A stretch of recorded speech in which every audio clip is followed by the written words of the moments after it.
예수님 이름으로 기도드리옵나이다. 아멘. 하나님의 말씀 사무엘상 2장 29절 말씀입니다.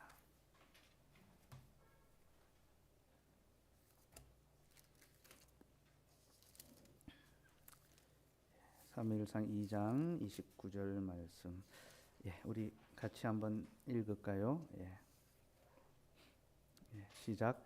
너희는 어찌하여 내가 내 처소에서 명령한 내 제물과 예물을 밟으며 내 아들들을 나보다 더 중히 여겨 내 백성 이스라엘이 드리는 가장 좋은 것으로 너희들을 살찌게 하느냐. 아멘. 엘리는 자기 아들들의 죄악을 보고 책망했지만 말씀이 요구하는 데까지 책망하지는 못했습니다.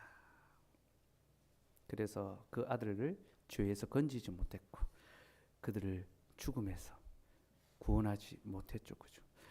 엘리가 그렇게밖에 할 수 없었던 것은 그가 하나님보다 자기 아들들을 더 사랑했기 때문이죠.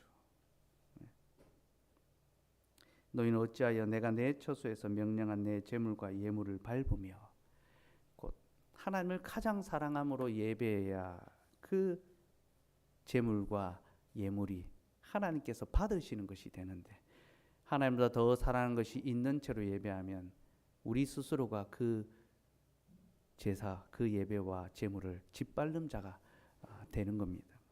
그리고 내 아들들을 나보다 더 중히 여겨.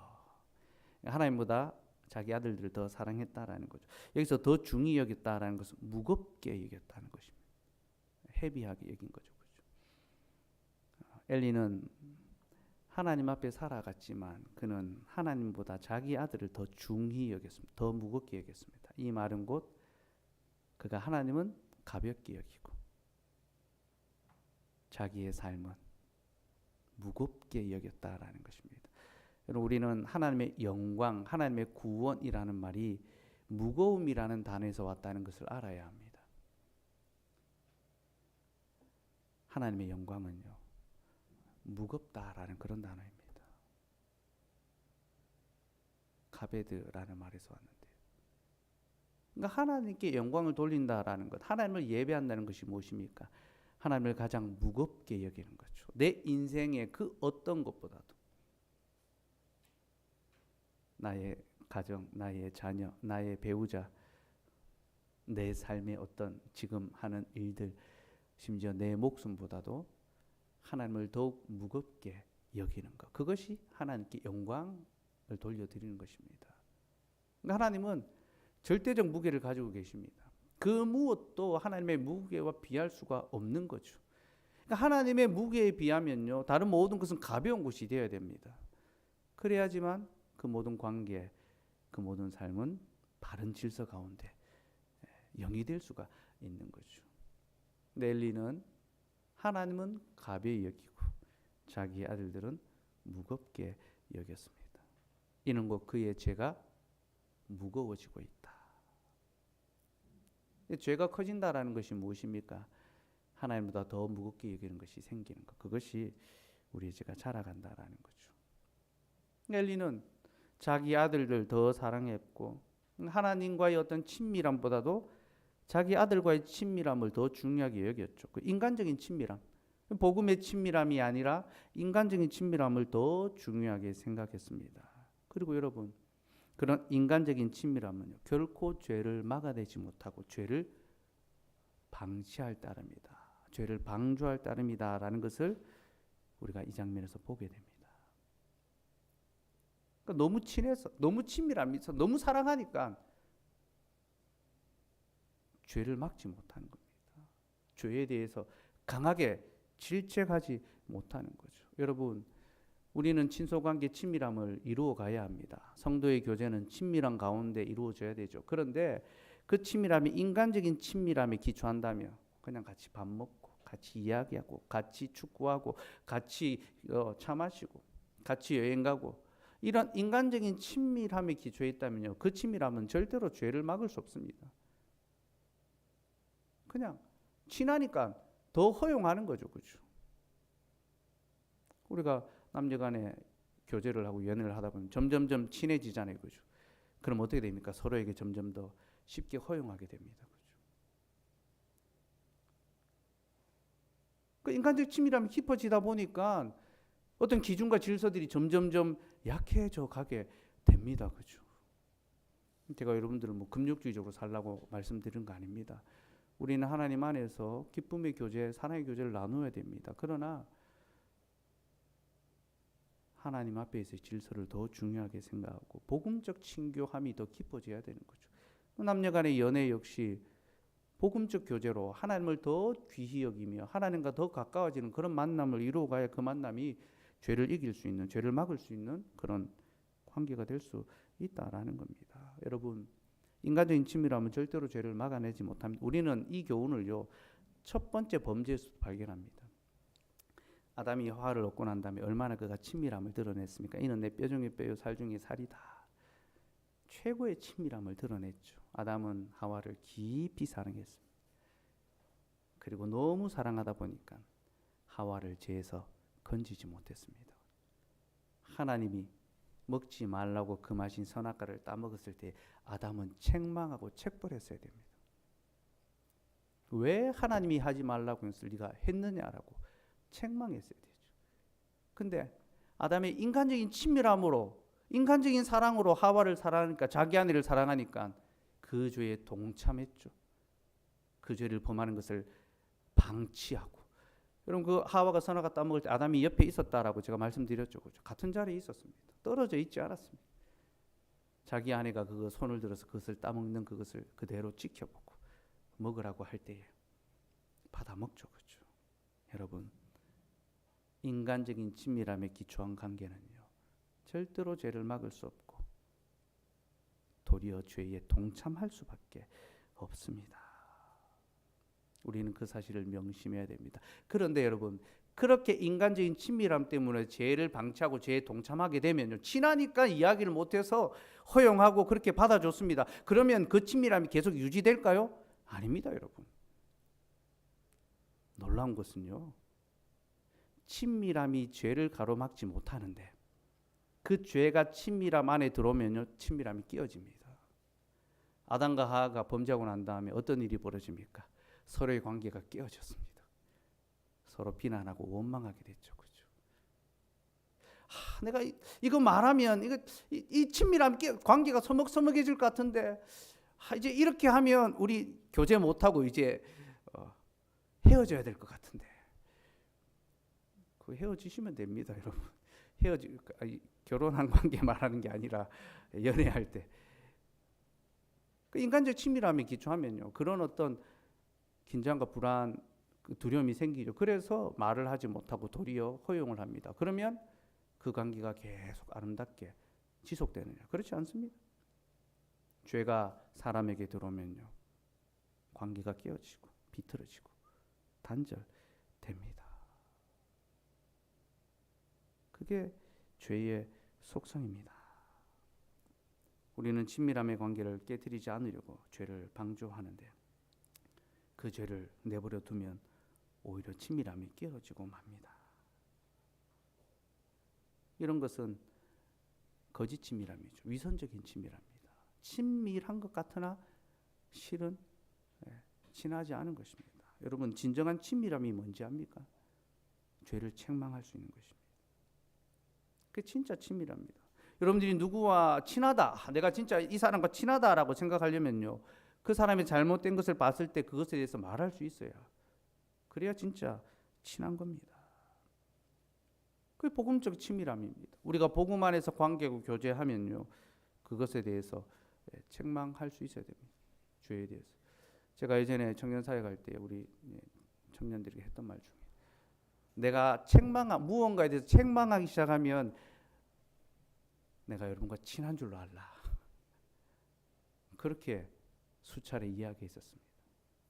나와의 어떤 이 친밀함의 관계는요, 나하고 잘 지내고 뭐 어떤 그런 어떤 관계에서 확인하지 말고 내가 책망할 수 있고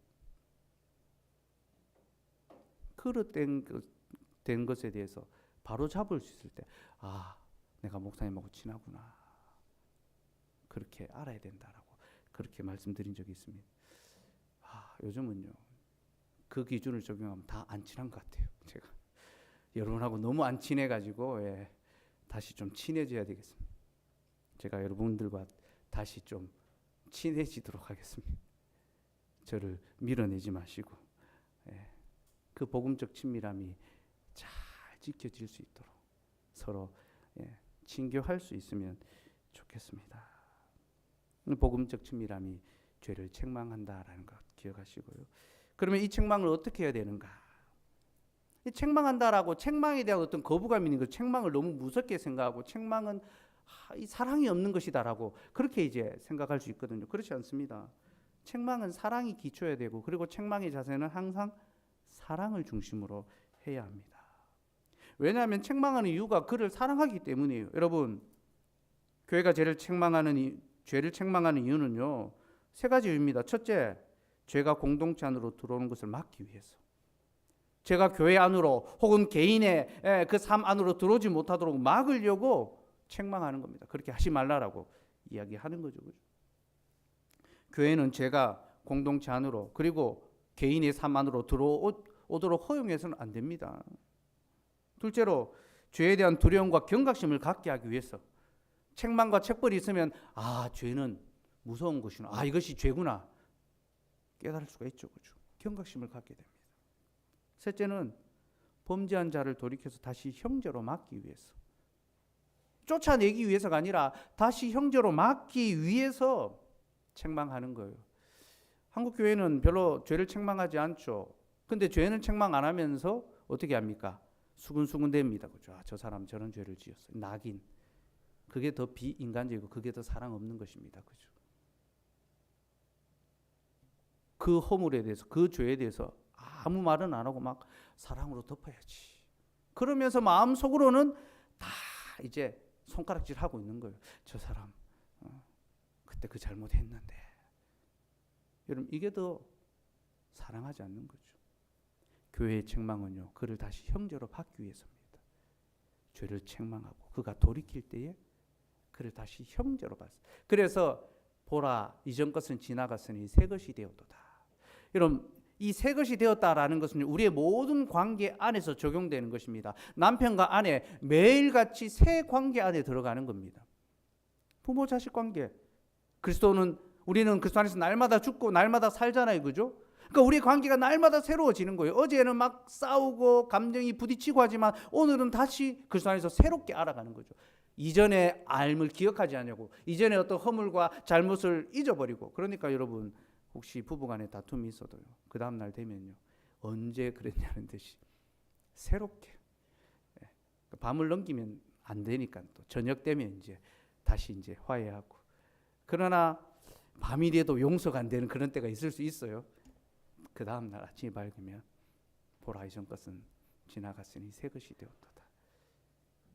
새 남편, 새 아내, 새 부모, 새 자녀를 얻는 겁니다. 새 관계 안으로 들어가는 겁니다. 죄를 책망하고 돌이키는 자에게 교회는 더 이상 그 죄를 지적하지 않습니다. 기억하지 않습니다. 지나가 버립니다. 하나님께서 다시 기억하지 않는 것처럼. 그러니까 여러분, 책망이 있다는 것은 진정한 사랑의 공동체죠. 그죠? 우리가 다시 그 죄를 묻지 않고 그를 우리와 똑같은 형제로 맞아 드리는 겁니다. 그리고 책망할 때에 사랑의 기초에서 형제를 사랑하는 마음에 이 책망한다니까 서로 막 감시자의 눈빛이 돼가지고 누가 죄 짓나 안 짓나 막 그런 것이 아닙니다. 그건 정죄하는 거죠. 그죠? 형제의 허물이 있을 때에 사랑함으로, 형제여 네가 회복하기를 바란다, 돌이키기를 바란다, 그렇게 권면할 수 있어야 되죠. 그럼 사랑에 기초하지 않는 책망은요, 책망이 아니라 비난이고 정죄함이고 분노함입니다. 정죄하고 비난하는 거죠. 비난과 정죄는 결코 사람을 바로잡을 수 없습니다. 고칠 수가 없습니다. 오히려 더욱 빗나가게 할 따름입니다. 비난하고 정죄하면요, 더 빗나가고 그 형제를 완전히 잃어버리게 됩니다. 우리는 정죄함이 아니라 사랑함으로 책망해야 됩니다.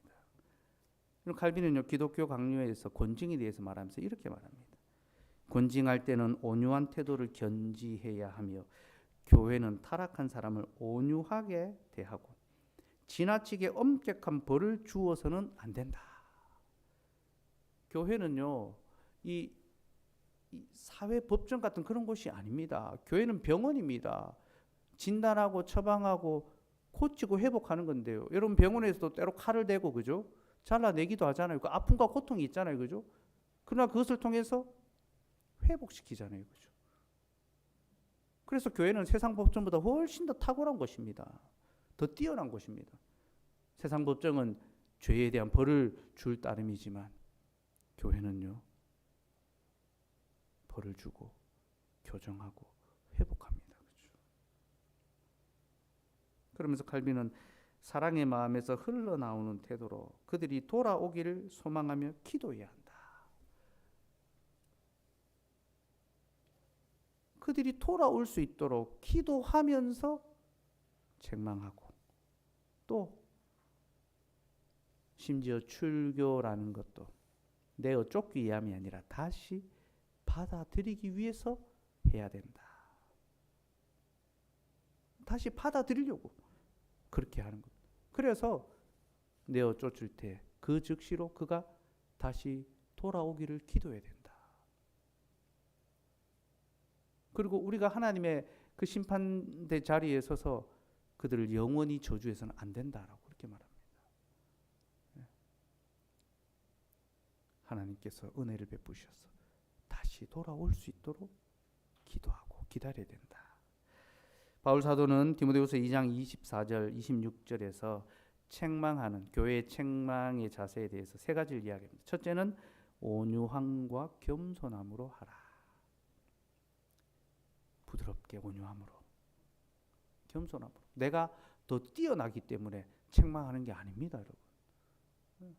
칼빈은 인간은 다 연약함이기 때문에 완전한 판단을 내릴 수 없다. 그래서 책망하는 자도 겸손함으로 책망해. 자기 허물을 돌아보면서 사랑으로 책망해야 된다라고 합니다. 부모가 자녀를 책망할 때 부모가 다 잘 살아서 그렇습니까? 아닙니다, 여러분. 사랑하니까 하는 거예요.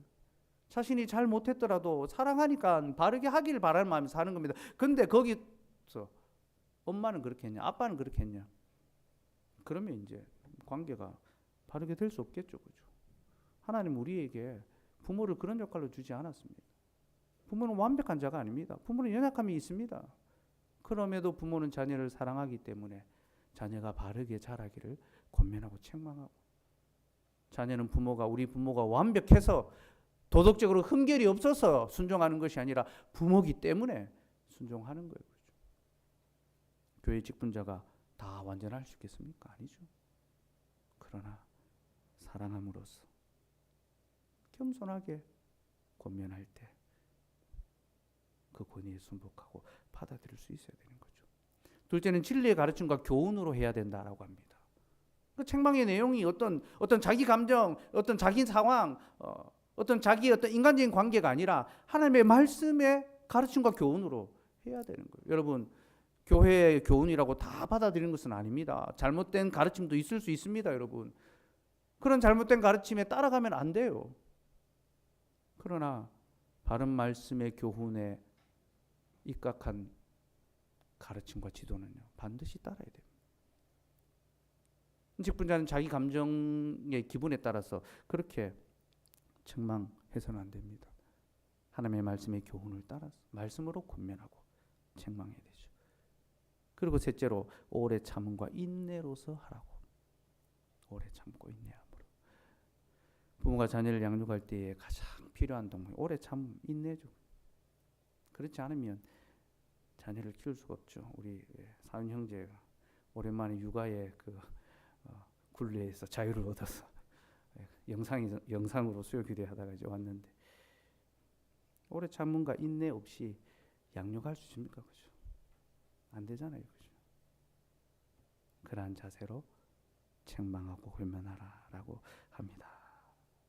자, 이 책망에 유익이 있습니다. 책망은 우리에게 어떤 유익이 있느냐? 죄를 극복하고 이기게 합니다. 주일에도 살펴보았죠. 로마서 16장 20절 말씀 한번 볼까요? 같이 읽읍시다. 시작. 평강의 하나님께서 속히 사단을 너희 발 아래에서 상하게 하시리라. 우리 주 예수의 은혜가 너에게 있을지어다. 자, 이 말씀의 문맥이 말씀의 교훈과 지도에 순복하라. 그리하면 선한 데는 지혜롭고 악한 데는 미련하게 될 것이다. 선을 행하기에 유익해지고 악을 멀리하게 되는 거죠. 그러면 사탄을 우리 발 아래 상하게 할 것이다. 죄를 극복하며 이기게 된다라는 말이죠. 바울은 우리가 하나님의 말씀의 교훈과 교회의 지도에 순복할 때에 우리가 사탄을 발 아래 굴복시킬 수 있다, 상하게 한다라고 그렇게 이야기합니다. 근데 여러분, 이 말씀요 대단히 놀라운 말씀입니다.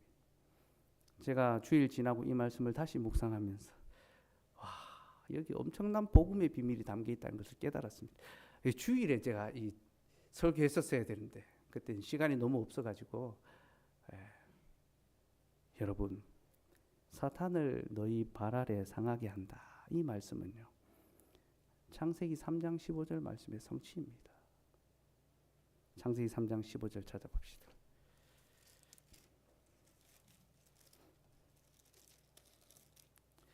자, 하나님께서 첫 번째 복음을 약속해 주시는 우리의 구원에 대한 첫 복음의 약속이 창세기 3장 15절이죠.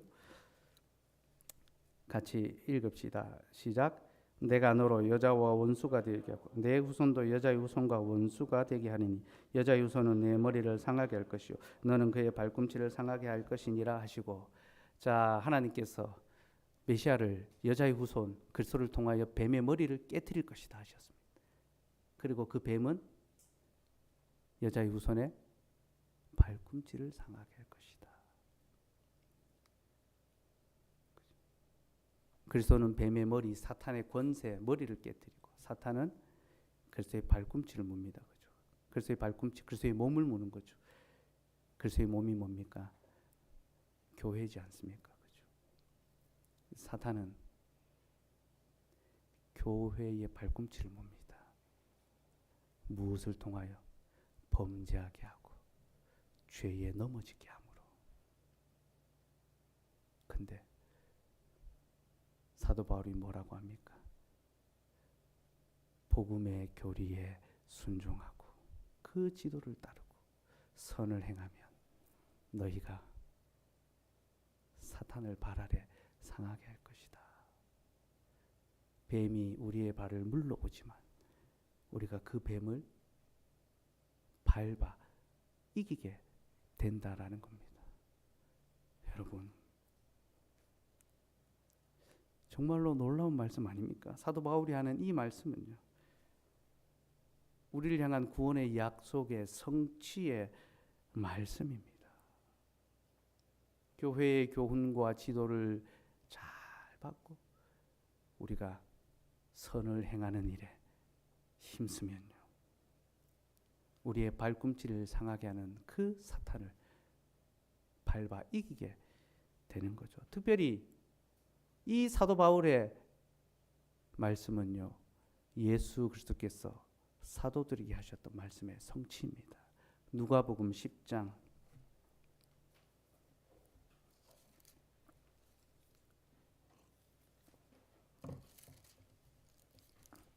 17절에서 19절. 누가복음 10장 17절에서 19절. 자, 예수님이 70일의 전도대, 이건 그냥 뭐 우리가 우리 시대에 전도대 보낸 그런 거하고 다릅니다. 예수님께서 직접 보내시는, 파송하시는 사도적 무리입니다. 이 전도대 70이라는 숫자는 창세기의 모든 나라를 가리키는 게 70이고 야곱의 식구가 애굽에 올라갔을 때 식구 수가 70입니다. 그러니까 하나님의 나라, 온전한 하나님 나라가 애굽에 이제 들어가게 된 거예요. 그죠? 그래서 70은 모든 나라, 그러니까 모든 민족의 복음을 전할 그 사역을 예수님께서 예표로 먼저 경험하게 하신 것이 70의 전도대를 보내신 겁니다. 이 사도들입니다. 사도의 무리들입니다. 자, 근데 어떤 일이 있는지 한번 봅시다. 17절에서 19절 같이 읽읍시다. 시작. 70인이 기뻐하며 돌아와 이르되 주여 주의 이름이면 귀신들도 우리에게 항복하더이다. 예수께서 이르시되 사탄이 하늘로부터 번개같이 떨어지는 것을 내가 보았노라. 내가 너희에게 뱀과 정갈을 밟으며 원수의 모든 능력을 제어할 권능을 주었으니 너희를 해칠 자가 결코 없으리라. 이들이 돌아와서 무엇이라고 합니까? 이들이 가서 귀신을 내어쫓고 병을 고치고 이적을 행하였거든요. 신이 나서 막 그걸 이야기했습니다. 그러니까 예수님께서 사탄이 하늘로부터 떨어지는 것을 내가 보았다. 바로 이 행위를 통하여 사탄을 이기고 결박하는 역사를 행하였다는 거죠. 그러면서 예수님께서 내가 너에게 뱀과 정갈을 밟으며 원수의 모든 능력을 취할 권능을 주었다. 이 사도들에게 뱀과 정갈을 밟을 수 있는 능력을 주고, 그 사도들이 귀신을 내어 쫓고 이적을 행하고 기사를 행하는 것입니다. 사도행전을 보면 바울이 독사가 손을 물었는데 그 독사를 떨어버리잖아요. 그렇죠? 바로 이 말씀의 성취입니다. 독을 마셔도 해를 입지 아니하고 뱀의 권세를 이기는 그 불에 던져버리잖아요. 그렇죠? 근데 우리 시대에 많은 사람들이 이 말씀을 문자적으로 해석합니다. 그래서 복음의 능력에 휩싸이면 우리가 권능을 행할 수 있으니까 뱀과 정갈을 밟을 수 있다라고. 그래서 어떤 아주 열광주의, 신비주의를 막 추구하죠, 그죠? 신사도 운동 같은 게 그런 겁니다. 우리 시대에 사도가 필요하다. 그렇지 않습니다. 이것은 사도들에게 주신 표적이고, 사도들은 그들이 전하는 말씀이 계시의 말씀이기 때문에 표적이 나타나야 됩니다. 하나님께서는 표적과 말씀으로 자신을 드러내시거든요. 그러니까 이적을 행하고, 그리고 그들이 전하는 그 말씀이 하나님의 말씀이라는 것이 입증이 됩니다. 근데 계시가 완성되고 난 다음에는요, 이제는 우리가 이적과 말씀이 아니라 성령과 말씀으로 하나님의 역사를 받아들입니다. 그래서 성령께서 우리에게 말씀을 가르쳐 주시고, 우리가 그 말씀을 성령으로 깨달아 알게 될 때에 이것이 진짜 하나님의 말씀이구나. 그러니까 기사와 표적이 아니라 성령과 말씀을 통해서 우리는 믿음을 갖게 되는 겁니다. 그러니까 우리 시대에도 이런 역사가 일어나야 된다라고 말하면요, 아주 그릇된 것이고 하나님의 구속 역사를 반대하는 것입니다. 시간을 되돌리고 하는 것입니다. 열심히 있는 자들이 아닙니다. 헛된 것, 악한 것에 열심을 내는 자들이죠. 신사도 운동, 열광주의, 신비주의는 다 그런 것들입니다. 우리는 그런 게임에서 벗어나야 합니다. 그럼 여러분, 우리는 더 이상 뱀을, 정갈을 밟을 수 없나요? 아닙니다. 밟을 수 있습니다. 사도 바울이 바로 그것을 가르쳐 주었던 거죠. 로마서 16장에서. 여러분, 로마서 16장 전체 문맥은요, 성도의 교제에 관한 내용입니다. 문안 인사를 막 합니다. 너희가 문안하라, 문안하라. 근데 갑자기 교훈을 거스르는 자들에 대해서 딱 이야기합니다. 교훈을 거스르는 자들로부터 떠나라. 그러니까 성도의 교제를 하라고 말하는 이들이 있는가 하면 성도의 교제를 끊으라라고 말하는 이들이 있는 거예요. 말씀의 교훈을 받아들이지 않는 자들은 그 교제에서 끊어버리고 출교하라는 거죠. 그죠? 그리고 이것이 우리가 더욱 선한 삶을 살아가게 하는 방법이고, 그리고 죄를 이기며 뱀을 우리 발 아래 짓밟게 되는 바로 그 역사다. 사도가 그것을 가르치는 겁니다. 우리는 성도의 교제도 있지만 성도의 교제에서 단절되는 것이 있다는 것도 알아야 됩니다. 입교도 있지만 출교도 있다 했습니다. 그 로마서 16장은요, 이걸 이해하지 않으면요, 그 16장은 아무 의미가 없어져요. 그냥 누구누구 소개하면서 인사하는, 우리 수련회 가서 인사하고 어떤 동문회 가서 인사할 때 몇 기 누굽니다, 몇 기 누굽니다. 그거하고 하나도 다를 바가 없어요. 그러면 계시의 말씀으로 들어갈 이유가 뭐가 있습니까? 그죠? 성경 안에 들어갈 이유가 없습니다.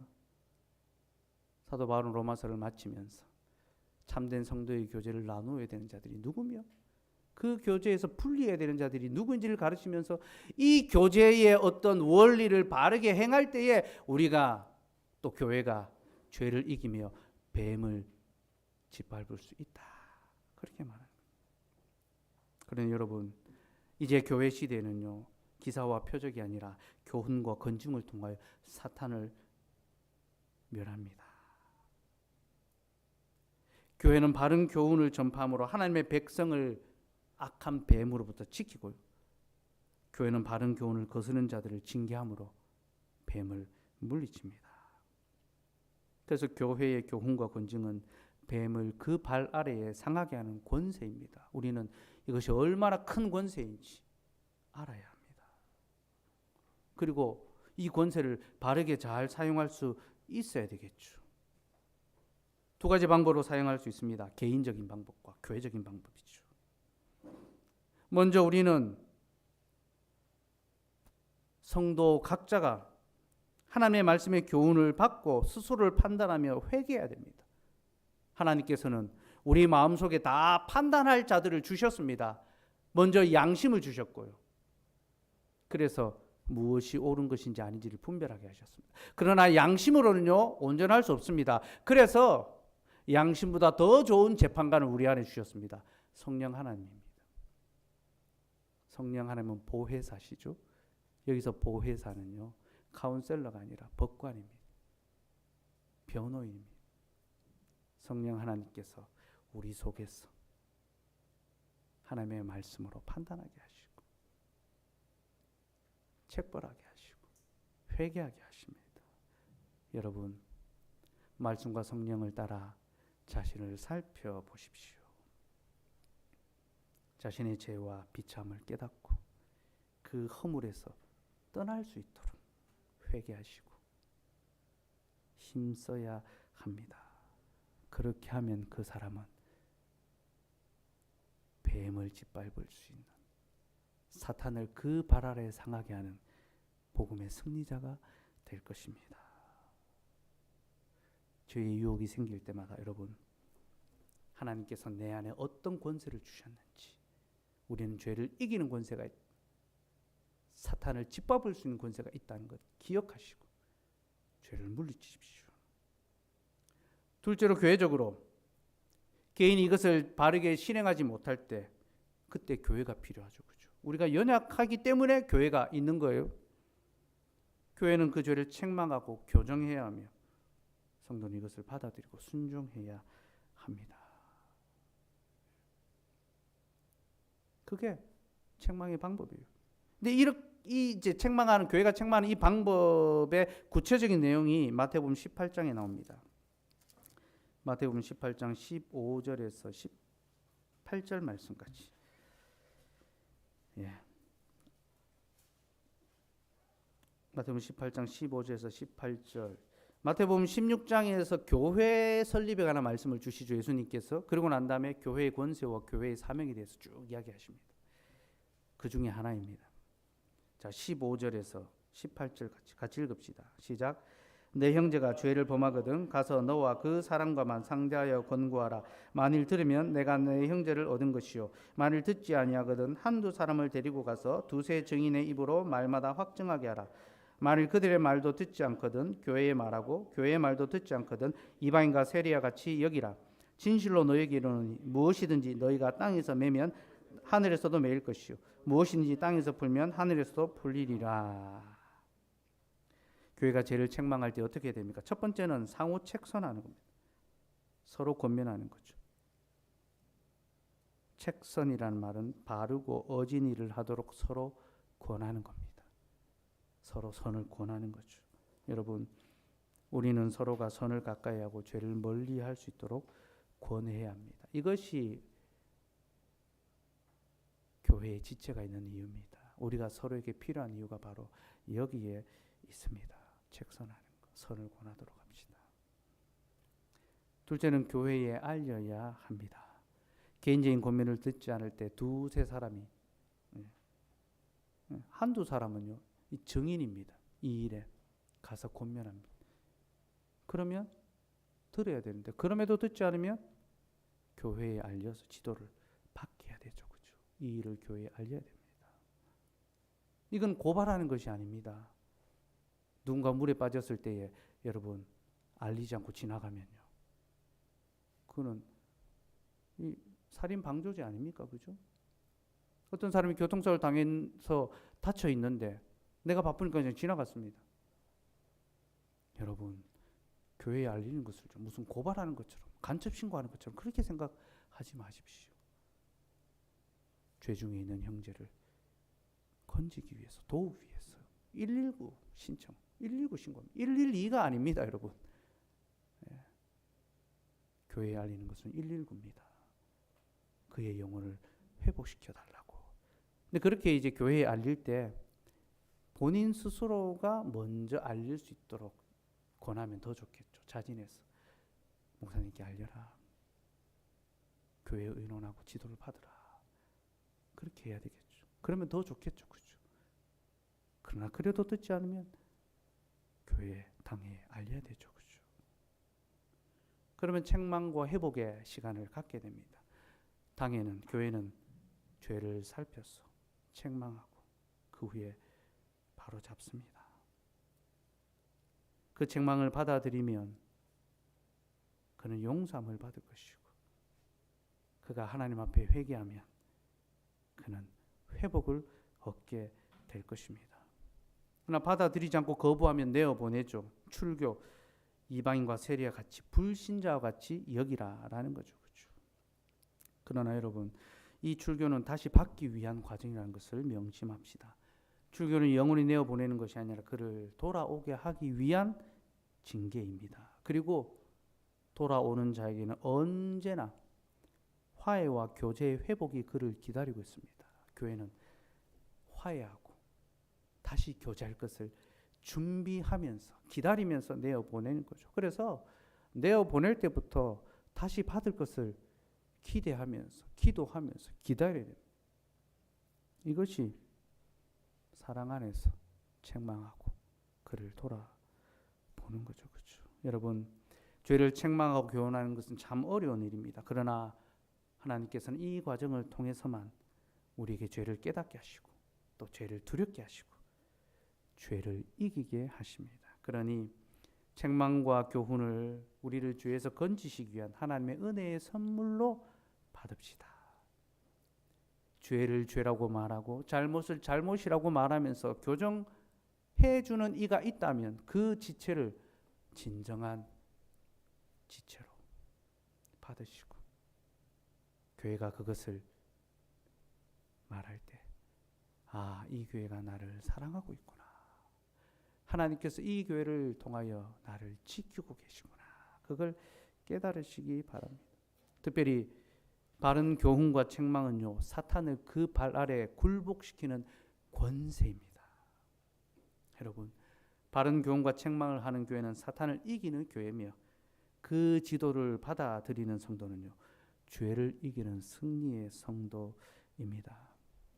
죄는 항상 우리 곁에 있습니다. 그래서 누구도 죄에 대해서 완전할 수 없습니다. 또 항상 우리 곁에서 틈을 엿보고 있습니다. 그래서 그 죄를 막아낼 수 없습니다. 그 죄를 막을 수 있는 것은 하나님께서 우리에게 주시는 말씀의 교훈을 우리가 굳게 붙들고 성령의 그 책망케 하심으로 우리 안에 있는 그 죄의 문제를 스스로 책망하고 돌이키고 회개하는 것. 그것만이 죄를 몰아내고 죄를 이길 수 있는 길이며 우리가 그것을 바르게 행하지 못할 때 주께서는 교회라는 은혜의 기간을 통하여 우리에게 그것을 행하여 주십니다. 사랑하는 여러분, 우리의 성도의 교제가 죄를 이기는 선한 교제, 복음의 교제가 되기를 소원하고요. 우리 교회가, 포항장로교회가 죄를 이기게 하는 능력과 승리의 그런 복된 교회가 될 수 있기를 간절히 소원합니다. 우리 같이 찬송하면서 기도합시다. 언제나 내 모습